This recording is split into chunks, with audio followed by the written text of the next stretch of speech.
I wonder if we ask the sisterhood who enjoys being on social media more, Kristen or myself. I wonder what you'll say. I wonder what they would say. Go vote like on Instagram and let us know. You want to actually do a vote? I want to actually do a vote. Okay, let's reveal. Okay, so like what? Pause the video, go vote because we're about to reveal kind of thing. Okay. Vote in your head. Who thinks it's Bethany? Raise your hand right now wherever you are.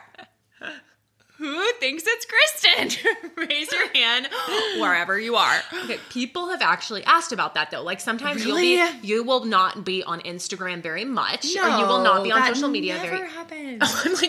I'm like, yes, it does. I am on all the time. Even like on Girldefined, and people will be like, "Where's Kristen? We haven't like seen her." And here's the little behind the scenes. Naturally, I just enjoy it, like as a hobby, as connecting with people, as just fun. It's something that I would choose to do just as like a fun thing for me. And I do it because it's necessary for the ministry. You know?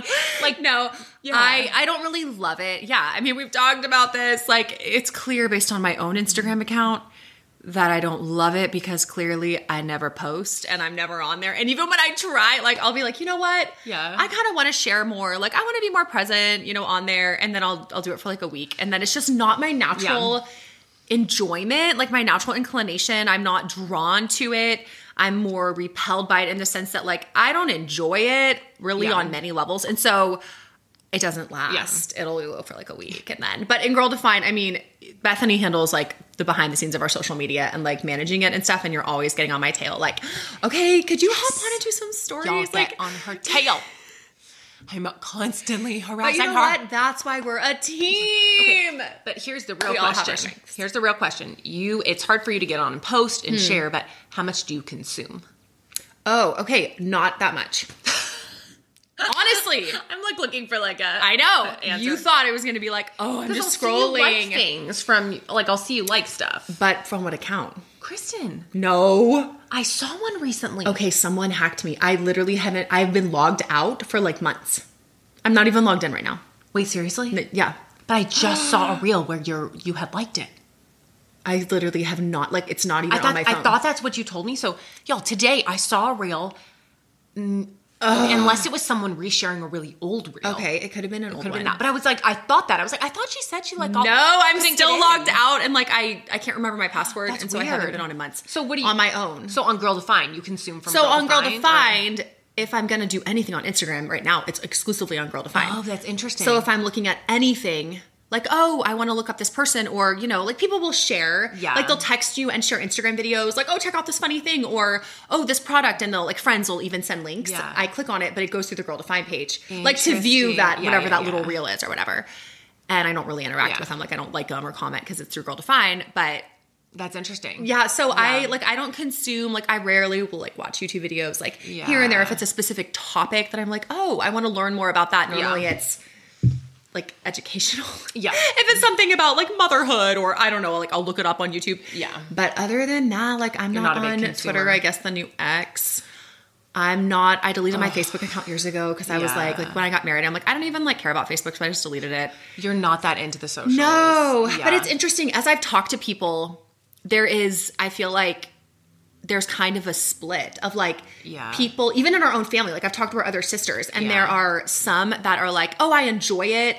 I enjoy posting. It gives me energy. I love engaging. And then others who are like, it does not give me energy. But they all consume. I don't enjoy it, but they probably consume more. They tag, like we have like a sisters group or girls group, whatever in our family text group. And we are constantly getting reels from them. True. Like, and I'll share one here and there too. Yeah. But like, I don't get on Instagram every single day. Yeah. Okay. Well, now I'm confessing and you're like, get on Girldefined. She's supposed to be posting in stories more, sharing her life. I do. I mean. Okay. Here's what brought this up though.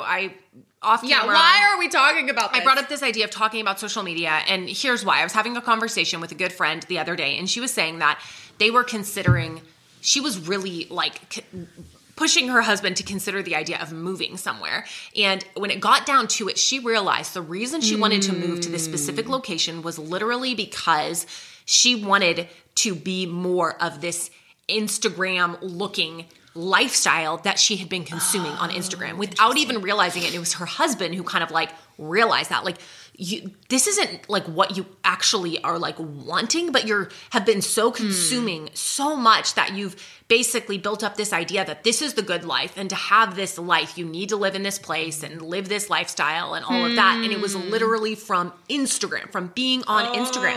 And I realized, like, wow, like for a lot of us, we are pursuing things, we are living for things, we are desiring things.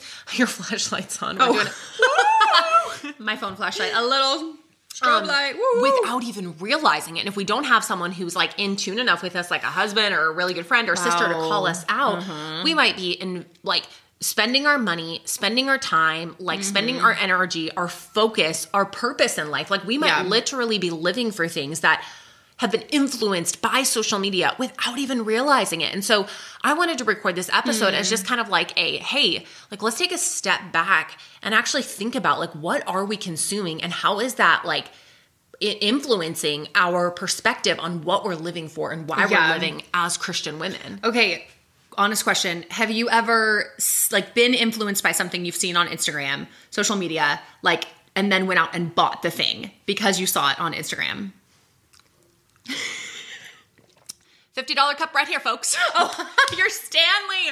Wait, really? Okay. You saw like an ad or like a mom posting about it? For sure I got a Stanley because I saw like other moms posting about it, but I will say, I got this as like my own little push present for Audrey, like giving birth. This was worth every $50 I've spent. I have used this now for over a year. I use this postpartum. Okay, wait. Is this a commercial? Yeah, I know. Now this is a commercial. No, but seriously, some of these things and other things you're like, what? No, I try to get out of the mode of like, what do you call it? When you buy something really... Oh, like an impulse purchase. Impulse purchase. Yeah. I really, really try not to do that because I recognize like so many of these things that seem fun in the moment and give you like a little shot of adrenaline, like, ooh, or dopamine or whatever. Like, I like this. It's like, you don't use it. You know, you don't really care about it or whatever. But except your Stanley. Except my Stanley. It wasn't like an impulse purchase, but I kept seeing people and I was influenced to buy it, like genuinely. So I don't know. Have you?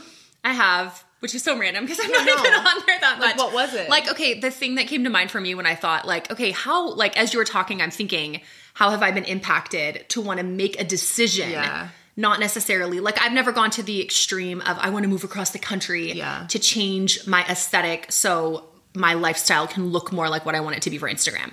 Like, I don't know if I'm on it enough to get that influenced. Maybe. I got to think about this more deeply now though. But for me, it was just like a really cute purse. It was like this like purse, and I saw, it was just literally, I think it was from the store that was selling it, but it was like a promotion, like an ad or whatever. And it was just so cute. And I like never just see and click and buy. And Zach and I, like, we're really good about our budget and like we review it regularly, but we have what we call fun money, a category where it's like we can each just have fun and buy whatever we want without having to like give an account on the budget. And so it was just like and you know what, it wasn't super cheap either, but it was just like, I just clicked and bought that baby. And it was like, wow, okay. And then I don't really wear it that much. So I don't even know which one it is. It's like that leather, like looking sling that goes across. Oh, I mean, I don't care. You're like, oh, I don't even remember it.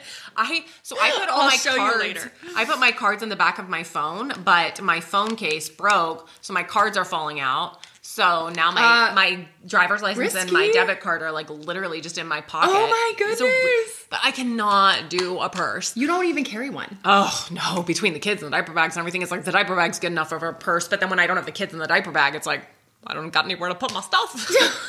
Okay, so we've both been guilty of that, and I would love to hear from you guys too. Like, speaking of social media, hop on over to Instagram at Girldefined. Let us know. Have you ever like comment on this? Like, have you ever like been influenced, even in a small way, where you see something and then you act immediately and you get it, and like, did you regret it? Were you happy about it?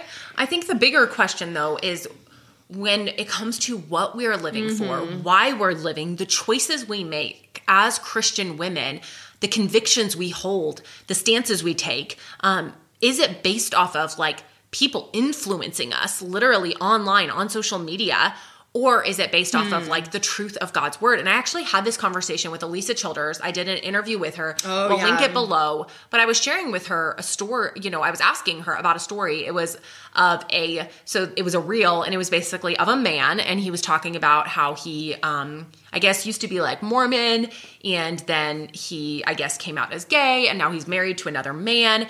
And it was basically this whole thing, like, just live, and let's love and support one another and all of this stuff. And I was asking her, like, okay, when you see this really well put together video, you're like, as a Christian, like, am I just like this terribly hateful person? Am I just like this huge homophobic person if I believe like marriage is between a man and a woman? And so her and I really dug into that, because when you see things like that on social media that are really compelling, it can be confusing. Like, wait, what should I believe as a Christian? Like, does it matter like if a man marries a man? And that's a whole conversation that we discussed with Elisa Childers. So if you're wanting like, yeah, I see things like that, and I want help on how to like understand that, I really encourage you to go back and listen to that episode, the interview with Elisa Childers. But the point is that we're seeing and we're consuming stuff all the time, whether it's where we should live or what we believe, you know, about life, about purpose, about meaning, about identity. I think we as women have been so much more influenced by social media than we even realize. And I think that most of us probably consume hours more of social media than we do of, you know, any like Christian resources, not even just the Bible, you know, but like, you know, podcasts that are encouraging us to think biblically or from a biblical worldview. It's like the amount of social media that most of us, maybe not you, but that's most just right of now. us, but I have been in seasons where I've consumed a lot more. But don't you think like for the average Christian woman out there, it's like it is influencing us so incredibly much. And it's just like a subtle drip. It's like an IV of like just constantly dripping in these ideas, this thinking. And even if you're following, like there's a place for it, obviously. We're not sitting here saying like digital social media. That's not the message of this conversation. Obviously we have a ministry, and Girldefined is on social media. But like you're saying, that's not all we're consuming, right? Yeah. Most of us aren't exclusively following encouraging Christian pages where we're being like, you know, and like boosted in our theology and our understanding of God. It's like it's a smorgasbord. And I think there's a place for that too. It's not like everything we follow has to be somehow like, you know, exclusively Christian. We can follow different people for different things. And if we're into like natural products, like our interests, our hobbies, but how much of what we're consuming, you know, they call them influencers for a reason. They are influencing like how much of the choices we make, the thinking that we have, like you're saying, the convictions, what we believe, what's shaping even our perspective on womanhood, which is a huge one. Like how we even view our design, our purpose, what success is, like what it means to be a woman of God. Like, is that being shaped more by God's word and his truth and his design? Or is it being more shaped by the influencers that we're following, whether they claim to be Christians or they're totally not?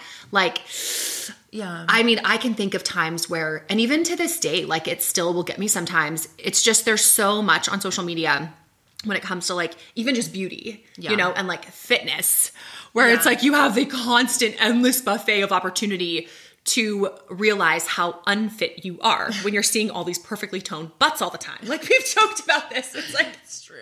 The butts, they're just always right there and they're always perfect. And it's like, my butt will never look like that this side of heaven. A lot of butts on social media. My redeemed version might look like that. But this side of heaven, it ain't ever going to look like that. And you just see it and you're not even like necessarily always seeking it out. Somehow it's just like, why am I seeing this perfectly toned butt like in my face? But then you start going down this rabbit trail, at least I have in my heart, or you see these women and you know you're like the same age as them, but they look so much younger, or like everything about their skin is perfect and they have no lines, and like you're just like, oh man, like am I like aging extra fast, or what's happening? You too with Botox could look that way as well. I know there's a lot of products and procedures going on, but it's just that subtle drip of like, even in my own heart, I have found myself feeling like, like my butt is so ugly, or like, man, it's sounding like the butt is a big deal. Okay, I have struggled with the butt and like just being content. It's so funny. The butt that I've been given. Butt probably isn't my.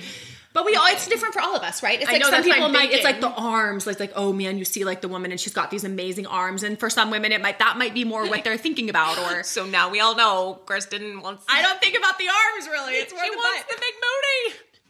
We all know Kristen from Girldefined wants the muscle booty. The toned booty. She wants the toned booty. I mean, I guess I could work out more, but I don't know. Things you never knew you wanted The to point is that I see that influence of like, totally. Now I'm questioning, like, I need to work out. I need to do more. I need to, like, even with my face or like the lines, it's like starting to feel like, okay, I need to be more beautiful or more like flawless or more the, dang, like, why am I still getting some pimples here and there? Like, I'm so old, like this shouldn't be happening. And so I feel like what it does, all that to say, is it gets my focus so on the here and now of the temporal of this life, not on an eternal focus, not on Christ, not on my purpose as a Christian woman, not on the children God has placed right in front of me or the family, the home that I'm trying to, manage faithfully for the good of my family and the flourishing. It's like, it gets my focus on these like very tiny things. And then it becomes like this bullseye of like, I must change that. I can't be happy until this or just discontentment with my butt or with my face and, until something changes. And it's also temporal. Like it just immediately wipes out any sort of eternal perspective of what truly matters. For sure. And that's just an example of just subtle ways, even not engaging a ton, that I have seen it influencing me and like distracting me, I think, from what really matters. Yeah. And I think it's important to recognize that like what we consume does shape us and does like 100% shape our convictions, our beliefs, our purpose. And so if you take a step back and really ask yourself, like, what has shaped me? Like, why do I have the beliefs that I have? Why do I have the view of God that I have? Why do I feel certain ways about certain things? I know for me, one of the most helpful things over the past year, for me personally, was connecting with, for me, it was a biblical counselor through biblicalcounseling.com. And we're actually meeting tomorrow, which I'm super excited about. But she is just a super godly woman who it started out as kind of like an official, like however many weeks, 12 weeks of like counseling together. And then now it's more like on tap. She's kind of become more of a mentor of sorts, but having that godly input in my life to really challenge a lot of my thoughts, why I think certain things, why I believe certain things, why I'm acting in certain ways, why I say certain things. It's like she's been able to really help me and take me to the word. I mean, I'm always like blown away by like her knowledge and understanding of the word and just like, and I'm like, okay, she's so many years older than me. I got time, but it's so helpful and encouraging. And I think sadly, a lot of us as women, either we don't know how to find someone like that or we just don't take the time to invest into that. And that's actually one of the reasons Kristen and I launched the Girldefined membership is because we are so passionate about mentorship, about discipleship, about community, whether that looks like one-on-one counseling or being in a community with other godly women who desperately want to know God, who want to live for Him, who want their lives to be conformed to Him. And the Girldefined membership community is all about that. It's a private space where we are being challenged. Kristen and I are teaching workshops on different topics each month. We taught a workshop on biblical help for sexual struggles and lust.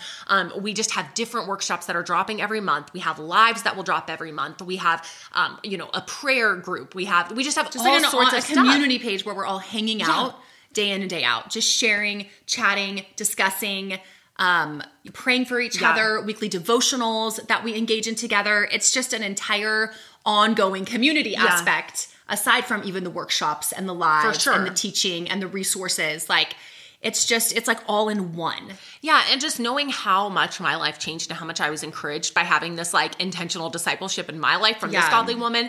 It's like, we want to create, it's not that one-on-one, but it's the closest community discipleship that we have ever created and ever offered. So if you're like, man, I realize I've been influenced a lot by social media. I'm just feeling down or feeling like, oh, my life is the worst. I compare to everyone around me. Any of that. Or if you're like, I'm not sure like where I'm going, what I'm doing. I'm feeling down. I'm in a season of singleness or I'm married or I want to have kids or I have kids. And you're just struggling or you just like feel like you need that community. You need those real friendships. This community, the Girldefined community, is for you. So you can go to girldefined.com/membership and get plugged in, because I think that having that intentional discipleship, having like walking real life with people, even if it's online, like in this space, can be life changing. And so if you love listening to the podcast or you love keeping up with Girldefined, this is like the most real raw space we've ever created. And I would just encourage you to come and be a part of it in a world where we are consuming so much, we are being influenced so much. Having a space that is going to be rooted in the word, that is going to be pointing you to Christ, that is going to be other women there to pray with you, to link arms with you. I mean, it is such a unique opportunity. So I just really want to encourage you to join us because I think that's going to help you in this like digital age that we live in. Yeah. And how do they join? Girldefined.com/membership. Girldefined.com. I know, it's like everything, but how do I find it? No, but I already said it. Wait, you did? Yeah, halfway through. You got to see it at the end too. Girldefined.com/membership. We would love to see you in there. It's been a really fun. Okay, I have a huge question for you. I think a lot of people might be wondering this because looking on the hot seat, you are like social media woman extraordinaire. Really? You have many accounts, or you have had them like trying different to pare down. trying to, you know, it's like your single girl or your intimate wife or your she works smart. Like I'm doing too much. I can't. I'm like logged out of one account and I'm like don't have the motivation to even log back in. But you're the opposite. Yeah. You find, I guess, energy from like social media and what you do online and engaging. Yeah. And so how like it's different for you than it is for me. Like how we even interact. Obviously we both can be influenced by things.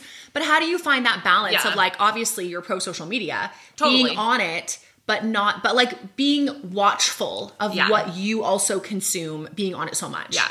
Well, I spend a lot more time creating and producing and outpouring than I do consuming. I absolutely love, I just love helping people wherever they are. So Girl Defined, it's like more like, you know, spiritual encouragement for biblical womanhood, you know, and I have other accounts that I run, and I just love the idea. Like if I get passionate about something, like I'm probably going to create an Instagram account to start encouraging people because they're the pros and cons to everything. So I like to think of using it for good, you know, like of how can I help people? How can I encourage people? How can I reach out to people? It's something that's energizing to me. I enjoy it, but I am a lot more careful about what I consume. So there are many times where I've gone through like who I follow and I've just unfollowed tons of people. And I try to do that regularly because I can, you know, it's like, wait, why am I following? Even just when it comes down to like consumerism and like stuff, it's like, I don't need this. I don't want to see this, you know? So I will regularly like unfollow people. But I think for me, if I don't have a strong purpose for why I'm on Instagram, I don't really want to be there. So for me, that means creating value for other people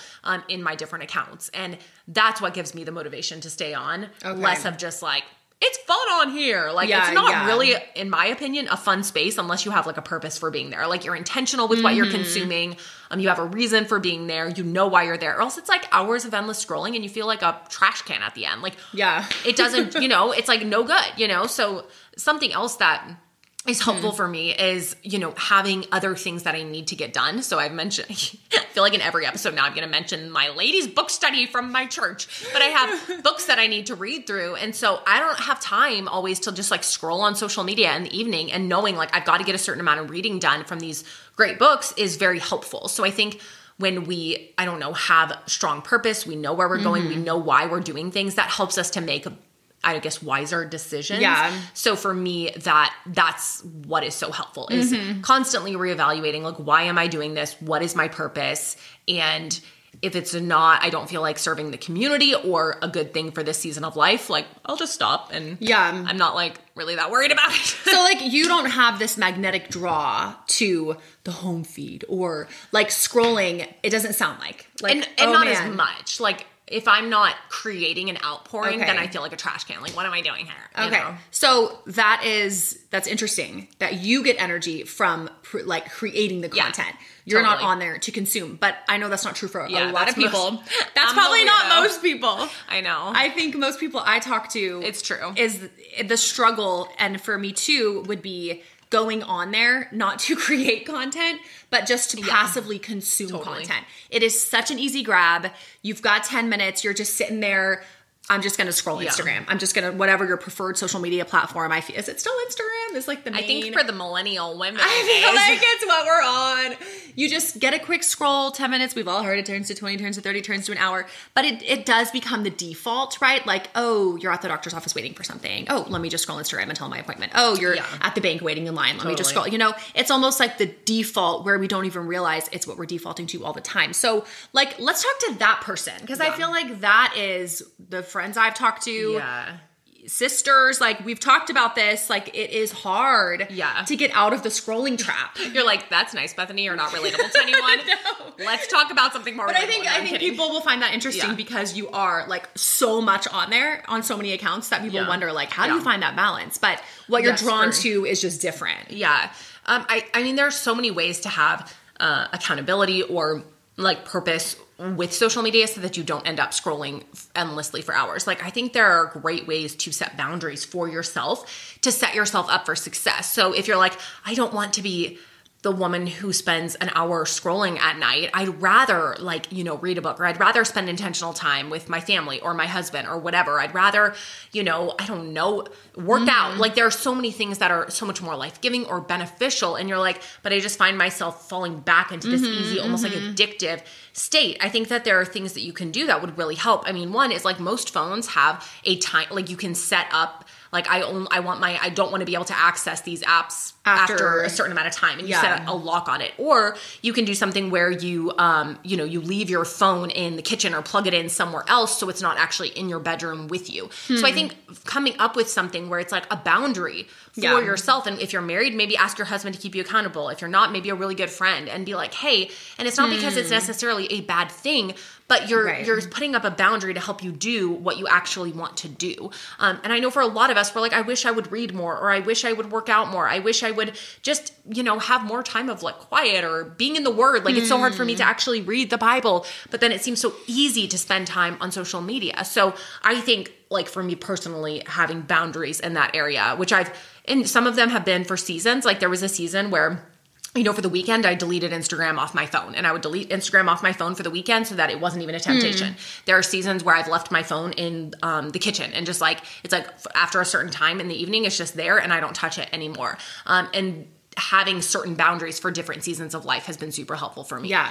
What for you is helpful? Yeah. Whether it's not social media, but like to not maybe do things that are, you're like, I want to do something else with my time, you know? I think having what you said, the boundaries, knowing what you're going toward, like if you have certain, like a book, like audiobooks have been a big one for me. I'm not like in one right now, but I want to start another one. But over the years, like I have listened to so many audiobooks, and instead of like, oh, I've got the 10 minutes here at the doctor's office, or like what I was saying, you have a really great book that you're listening to. And so when you have that 10, 15 minutes, you're like, I could literally be reading without reading. I can just pop in an earbud. I can sit here. I can just listen. And now I'm going to get 15 minutes of really great content. Like, you know, something that could be really spiritually encouraging, inspiring, something that is like drawing your heart in a good direction, like toward the Lord, and maybe deepening your theology. Maybe there are things, I mean, there has to be things for all of us, right? Where we're like, man, I wish I understood more about this aspect of God, or his character, or like the Holy Spirit, or some sort of theological topic, or, you know, I just want to, in like general, want to grow in my faith as a Christian woman. Think about how many incredible resources we could consume if we just took even a portion. I'm not saying ditch social media altogether. That's not the message here. Like, get rid of it. I don't think that's always the answer. I think breaks, I've done it too. Where like I've gone on fast and I've just like not done anything. I think those can be very beneficial. Especially if you're like, you feel like you're really stuck in a bad pattern where you're like, it's just, like all the time. Sometimes just cutting it off and like getting a fresh start and perspective. You don't even realize how much you're like influenced and engaged till you step out of it. I think that can be really healthy. But imagine, like, just to inspire, like imagine there's a book. You're like, I've been wanting to read that. I can't find the time. I'm not making the time is probably more the reality, right? For sure. I'm not making the time. But I could listen to it on audio. I can invest. I could buy that audiobook. I could get it free. I know we've enjoyed Libby over the years. It's a free digital library app where you can actually get a lot of audiobooks for free on there. So not even having to buy them. And then I'll just have that book, like the Libby app, or, you know, whatever, Audible, like on my phone. And then I'll just like, every time I have that spare few minutes, like pop that one, like earbud, and just listen for 10, 15 minutes. 100%. And it's amazing how you can actually read a lot. Yes. Because you don't realize how many pockets of little like time here and there. Maybe you're in a season with littles and you find yourself up. I know you said you were up for a while last night in the middle of the night with kids. I'm tired. You know, and let's say you're in that stage of nursing or wherever where you're like, man, I just got some downtime and I want to fill it with things that are going to be more edifying. Like an audiobook's just one example of what you could do. It's like podcasts. There are great ones listening to this. Oh, way to go. It's true. Even better though, imagine if you were a part of the Girldefined community or the membership and you had a few minutes of downtime, and instead of just mindlessly scrolling social media, you hopped on and you were engaging in the community and you were interacting with sisters in Christ from around the world and being encouraged, like watching the workshops. Even better. Yeah, watching the workshops. Like, I think as Christian women, we are lazy in a lot of ways our pursuits of what we say we want and then the reality of what the choices that we make. And I'm not trying to like put everyone down and like do a big wet blanket on everything. I'm in this just as much of like, I think we are just lazy sometimes. and we don't take inventory of our time, and we don't actually thoughtfully say I could consume such better things. Just imagine what it would do for us as Christian women if we were intentional, like actually intentional, not lazy, but like thinking about how can I use these little pockets of time to actually put stuff into my heart and my mind, like input things that are beneficial spiritually, that are growing me, that are encouraging me, that are sharpening me, that are like strengthening my faith and drawing me closer to the Lord and motivating me in the right ways and like helping me steer clear of like consumerism and all these things, but like really focusing my heart on the Lord. Like just imagine the difference that would make. Our hope isn't to like be the wet blanket or to be a big downer on social media. Obviously, I love it. I spend a lot of time like creating and outpouring. But it's just that being that friend saying, hey, what are you consuming? What's driving your motivations? Like, why do you want that certain thing? Or why do you believe this? And really asking yourself if social media has influenced you in ways that are like anti-gospel and anti like what God has for us, or maybe they have really influenced you in a way where you're like, wow, my faith has been so strengthened. But just kind of taking inventory and asking yourself, where does God want me to go as a Christian woman? What does he want me focusing on in this season of life? How can I better love the people that he's put right around me? My family, my kids, my community, my church, like my neighbors. Like, how can I use my time to like point others to Christ for his glory? And it's just hard. It's so hard when there is this like right at our fingertips all this time, this thing that's constantly like, the struggle is real. So our encouragement is just to take a step back and ask yourself, where are you going toward? What would God have for you? Like to glorify him best in this season and to learn more about him, to continue to grow as a Christian woman and to make sure that we are really like, I don't know. It's not like our lives going to all look so different, but at the end of the day, we are all called to live for his glory and to tell others about him and to know him more. And I think sometimes social media can kind of get in the way of that. And distract a lot. It can distract. So come join us over at the membership, girldefined.com/membership, so you can be encouraged in your walk with Christ and really be strengthened. And hopefully we'll see you in there. If not, we'll see you again next week on the Girl Defined Show.